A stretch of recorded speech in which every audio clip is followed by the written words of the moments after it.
For the past 8 years, the most amazing wrestling fans out there today have traveled from all over the world to come see us at Universal Studios in Orlando. Now, it's time for us to take the cameras to you. I'm so excited to announce that the television tapings for Impact are going on the road permanently.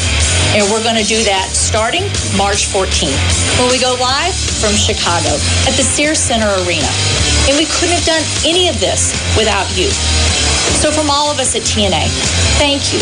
Thank you from the bottom of our hearts for everything and for making Impact Wrestling a global success. And we will see you in your hometown very soon. And now, more Pro Wrestling Weekly with your host, Fearon Derry. Sit down, shut up, and listen up. TNA Impact going on a permanent road trip. Welcome back to Pro Wrestling Weekly here on 1490 WBCB and online at WBCB1490.com. That's the news. Dixie Carter giving it this past Thursday on Impact. Chicago tapped for a televised live show to air on Spike TV. They've announced that it'll begin filming all Impact programming on the road as part of their 2013 TV programming strategy. Of course, it's every Thursday on Spike TV. The first live televised show starting March 14th from the Sears Center Arena in Chicago. As part of the press release, for the past 8 years, Impact Wrestling has been filmed on the largest soundstage at Universal Studios Orlando. The final 2 shows to be filmed from the Impact Zone at Universal will be February 28th and March 7th. Dixie Carter goes on to say this is a tremendous step forward for TNA. Fans from around the world have been coming to us at Universal for more than 8 years to be a part of the Impact Wrestling audience. It's now time for us to take the Impact Wrestling television cameras to them. This is a very important next evolution for the company, and I'm excited that the backdrop to the show will feature our great fans in larger arenas around the country and world. We are so grateful to Universal for being such fantastic partners and look forward to finding other ways to work together in the future.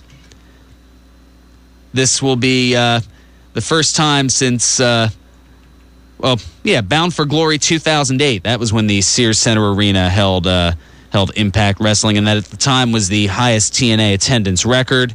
Tickets will go on sale this Friday at the Sears Center Arena box office. Should be a good one. TNA will announce additional Thursday night Impact Wrestling TV tour dates in the upcoming week. So certainly a notable story there, and it's kind of good because the Impact Zone was getting stale. It was pretty much the same fans every week, and everything felt stale about it. This was something that Hogan was talking about doing when he came into TNA a couple of years ago, that he wanted to get them on the road. I mean, these are changes. This was a long-term change he's been working on as opposed to the short-term change when he first came in. Well, it's been long-term, but the immediate change that he made of changing back from 6 sides to a traditional 4-sided wrestling ring. Now that TNA is going to make this move where they won't be around the same fans, I wonder if it's going to change the dynamic now of the show. Because you figure when you look at ECW, when they first started, they pretty much had all their shows in the Philadelphia area, in the same region, and the same stadium, the Palace. And when they got out of that area, I personally felt like the dynamic of ECW changed. For better or for worse is, up to debate, but do you think that TNA is going to go through the same difference? Well, I think the difference is they can, I would imagine, afford to do all these things, which wasn't quite the issue with ECW. So, they went national. They went to all these different arenas. They were in California, 1 week, in Florida, the next month for a pay-per-view, and then they were in the Midwest for something else. But they were borrowing from Peter to pay Paul all the way through, and next thing you know, those checks are bouncing like rubber, and it went out of, that's why they went bankrupt in 2001. I don't think that TNA will have that same issue necessarily, so we'll see, but a lot of it also has to surround getting behind the product and putting a good product out there. I mean, it doesn't matter whether you're in the same place or a different place. If the quality isn't that good, nobody's going to want to go see it, especially on a consistent basis. Well, there's no doubt that, in my opinion, it's a risk, but it's a risk worth taking, especially if you have the funds to be able to pull it off. Perhaps that's one of the reasons why they're having less pay-per-views in a year, because it's to save money and to make it a little more affordable to be able to move around like that. especially since the majority of those pay-per-views, while they haven't released the figures because they're a private company, they don't have to. I would imagine that at best they're breaking even on those, if not losing money doing so many of those. That's why that's why the focus was more on Impact than it was on the pay-per-views. You got a lot of pay-per-view rematches that following Thursday on Impact. It was kind of like, oh yeah, we've got Hardcore Justice coming up, but tune in the Thursday after on Impact because that's important. That's kind of what it was, no surrenders coming up, but tune in this Thursday afterward, and this is where all the developments happen. Yeah, I definitely never, because I'm a casual TNA fan, not with like it is with the WWE with me. As I'm a hardcore WWE fan, I watch it weekly, all the shows, and TNA, it just never really seemed like they really push their pay-per-views. You're absolutely right. Maybe they'll do that now that there's only 4 a year. I mean, they've got a little over a month to start working on Lockdown, so that's certainly one interesting move. All right, we'll get to the phones in a second. One other thing I want to know, today, February 2nd, along with it being Groundhog Day, which he didn't see his shadow, so that means an early spring. Yeah, I always get confused with that. But apparently it's also National Pro Wrestling Day. All right. Did anybody else know that?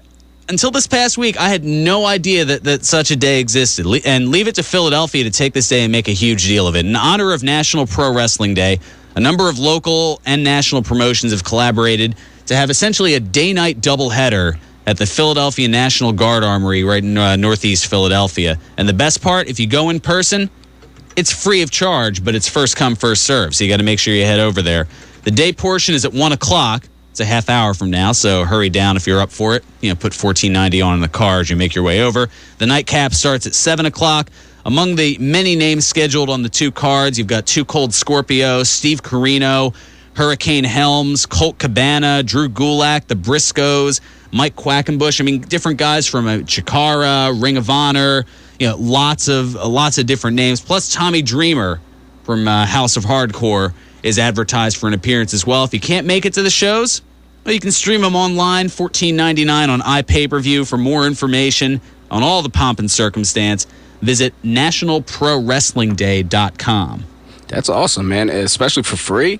It's a great night for the family can go out, they can do something, hang out, watch some good pro wrestling. A lot of old school names from back in the day that I really miss hearing. Yeah, some old names, some new names. It's a nice mix. Initially, I'll admit, I don't want to say I turned a blind eye to it, but I just didn't allow myself to be exposed to a lot of the independent scene, and now I'm starting to kind of dip my toe in the water. I was at the DWF show this past Saturday night. Part of the problem too is I'm usually on here in the overnights, Saturday overnight into Sunday morning, so it's usually a very sleep deprived something like that. Yeah, but DWF, they did a great job over at Feasterville. I know we'll have some guys from there over the course of the next few weeks. I know they've got a show coming up in another month or two. I think the end of March. But I'll get some more information as that goes on. But it was cool to see. I've got a couple of friends over there. Corey Castle was in attendance. Mark Angel, he's a pretty good friend of mine. He was on the card at the show. And you know Corey Castle? Yeah, he was over at my house for the Super Bowl last year. No kidding. Yeah, absolutely. That's awesome. Small world, huh? Yeah. He and I went to the same high school. Going back a little ways. I mean, he's a little younger than I am, but.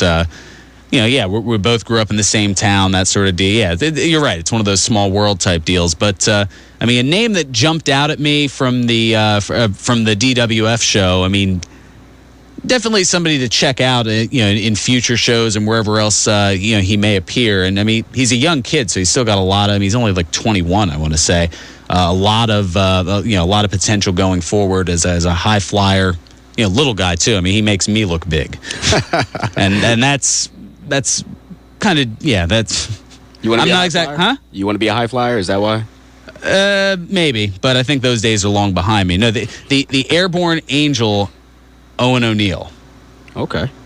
Yeah, just look that name up. He's I think he's got a pretty bright future. It definitely jumped out at me. He was in a four-team elimination tag match, and while he had a little bit of limited time in the match, being kind of the smallest dog in the fight. I mean, he definitely impressed for the little bit of time that he was in there. Well, me personally, being a smaller guy, I always kind of root for the Rey Mysterios of the world. So seeing how you're describing this guy, I would definitely love to check him out whenever I get an opportunity to. There you go, definitely. All right, let's get to the phones. I know I've been keeping guys waiting, and my apologies for that. Let's go ahead and kick things off with the latest Q&A from Old School. Old School, what's going on? Yeah, I want to know what Dolph Ziggler's going to cash his money in the bank briefcase. What was that? When Dolph Ziggler's going to cash in his Money in the Bank briefcase? Yeah. Wait, you think I got a crystal ball? What? Come on now. When do I think he will? I mean, well, yeah, and he has held on to it.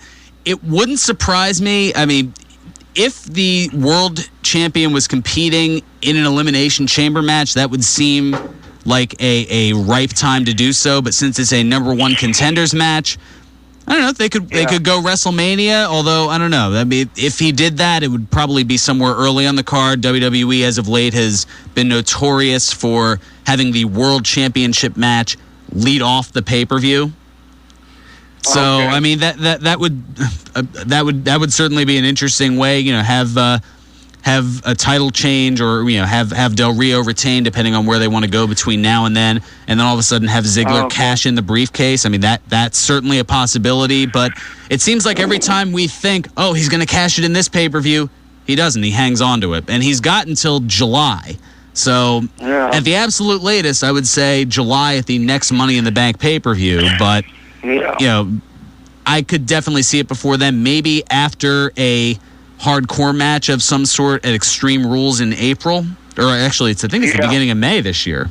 Yeah, it could be. Because they don't do it at the end of it. They have it in May because WrestleMania is in April this year. If I were to put my 2 cents in about when I would predict that he's going to cash in the Money in the Bank, I think it's going to be the Raw immediately following the Elimination Chamber, because I project that whoever comes out on top as the champion after that, he's going to be weak, and Dolph Ziggler's character seems like the type of person who wants to strike when he thinks someone's weak. He's already came out and said that he believes he's better than Alberto Del Rio, and despite the fact that he lost the other night, I still project that he'll come out immediately after the Elimination Chamber. That's when I would predict it would be happening anyway.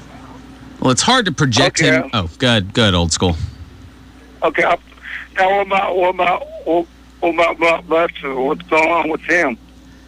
Well, I guess you didn't check out the end of Monday's Raw. Thanks so much for the call, but he showed up on Raw for the first time since around SummerSlam after quitting following breaking the arms of Triple H and Shawn Michaels, and just as I guess you didn't hear the opening clip here earlier either. It's very attentive, I know. Vince called out Paul Heyman, was getting ready to fire him, and that's when Lesnar's music hit. He comes into the ring and delivers an F5 on Vince McMahon. Is that setting up a possible rematch from SummerSlam of Triple H and Brock Lesnar? Oh, we'll have to find out. I was actually a little surprised to see Lesnar come in at Raw as opposed to the Royal Rumble, because I kept on waiting to see Brock Lesnar come out during the Rumble because I knew he was coming around shortly. And I, up until the last entrant of the Royal Rumble, I was like, is this Lesnar? Is this Lesnar? Is this Lesnar? And when he didn't come out. And then you hear Feed Me More and you go, all right, well, where's Lesnar playing to this? Yeah, exactly. Well, I think it's kind of like those people who were waiting for Carlito, waiting for Shelton Benjamin. Yeah. It's what you're, even though it's not advertised, it's what you're expecting. So WWE is going against the grain with what you're expecting. Well, even further to the point of Carlito, though, I think outside of the fact that a lot of people knew that he was in town that day, he has been rumored he's coming back this year in the WWE from a couple of things that I've read on different sites this year anyway. So maybe that plays in even more as to why people thought he was coming back during the Rumble. Well, possibly. I mean, I guess time heals some wounds. I know he kind of burned a bridge or two last time on his way out. But, I mean, he's still a cool guy. I got the chance to talk with him a little while ago, and I don't know. We'll see. Let's go ahead and get Ron, who's been hanging on, and then we'll take care of our second bit of business here. Ron, welcome to Pro Wrestling Weekly. Yeah, how you doing this week? Listen, I don't want to sound like Dan from Chicago, so I'm not going to rub it in. The fact that I was right about the Royal Rumble, how it ended with The Rock winning it, and also the John Cena won his their match. I had your predictions starting to go wrong when you said that you said CM Punk was retaining the belt. Well, they're called predictions starting to go wrong for a reason. I mean, I got only 2 out of the 5 of them right. You know, I still have more right than wrong for the year, but I mean, yeah. Well, that was one match. I had myself predicted. I knew that was going to happen. But to go off Raw, go on TNA, I think I'd never expected in the end to find those two turning on Kurt Angle. I mean, I was like, my mouth was wide up. I said, why? They got trained. I had a lot of respect for them, and now they're Ace of Eight. I mean, who's next? Yeah, I think with the revealing of Garrett Bischoff in the group Aces and Eights, I'm starting to wonder if it's hit that point, kind of like the NWO did, where they're starting to water it down with too many guys of not really all that importance. I mean, it's Garrett Bischoff in Aces and Eights almost kind of reminds me of when they brought Vincent, formerly Virgil, into the NWO. Yeah, you knew they jumped the shark at that point. Yeah, and the question is it... Are we looking for a return of Eric Bischoff himself at some point, managing them all? I don't know. I think Eric Bischoff, and thanks for the call. We're up against a break. I think Eric Bischoff, I mean, he's put a lot of focus into, you know, the Bischoff Hervey Productions, the production company they're doing. They're doing quite a few shows actually as of late that have made it to different realms of TV, and they're working on some other things as well. Actually, one of those I'll talk about in the news and notes coming up on the other side. And you know what? I think we'll get to that. We'll get to that other side a little sooner than usual. Well, slightly sooner anyway. Actually, it's probably about when I'm usually supposed to, but I always tend to run my mouth. Nah, it's right about where it needs to be. But that's good. That means you're getting good content out. You know, you're having a good conversation. Nothing wrong with going a little over. Yeah, not too terrible. All right, let's. Okay, yeah, I can see what. Doug just chiming in on the Pro Wrestling Weekly Facebook page, and I guess it is rather notable.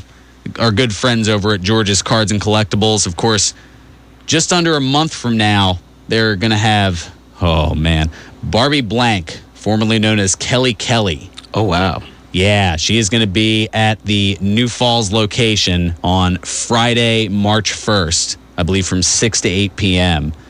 That's I think I might have to be there, and careful now, it's a family show. I know, that's why I'm trying to edit what I'm going to say. There we go. I'll be there with a nice big smile on my face. That works, yes. Show her my pearly whites. Oh man. My teeth. Of course. But no, I mean, George's Cards and Collectibles, great guys over there. They've got 3 different locations now. They've got the original home over at New Falls Road, the recently opened a few months ago Quaker Bridge Mall, and the Oxford Valley Mall. They're moving on up. They were on the first floor of the mall. They're actually moving right across from the food court on the upper level of the Oxford Valley Mall. And they don't just do wrestlers there. They have...